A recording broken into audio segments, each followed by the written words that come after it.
પોરબંદર ખાતે જિલ્લા નાગરિક પુરવઠા અને ગ્રાહક સુરક્ષા સલાહકાર સમિતિની બેઠક યોજાઈ હતી, જેમાં કેટલાક ગામોમાં વ્યાજબી ભાવની નવી દુકાનો ખોલવા મંજૂરી અપાઈ હતી।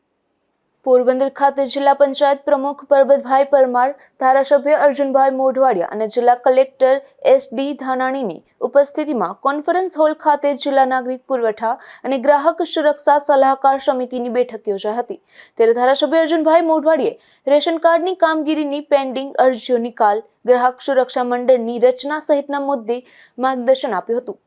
તો કલેક્ટરે મહાનગરપાલિકાની રચનાને ધ્યાને લઈને રેશન કાર્ડને લગતા કામો ઝડપી થઈ શકે તે માટે જરૂરી વ્યવસ્થાઓ કરવા અને નવી ખોલવાપાત્ર વ્યાજબી ભાવની દુકાનોની માટે કાર્યવાહી કરવા જણાવ્યું હતું। આ બેઠકમાં પોરબંદર ગ્રામ્યમાં માધવપુર અને કુતિયાણા તાલુકામાં ખાગેશ્રી ગામ ખાતે વ્યાજબી ભાવની નવી દુકાનો ખોલવા મંજૂરી આપવામાં આવી હતી।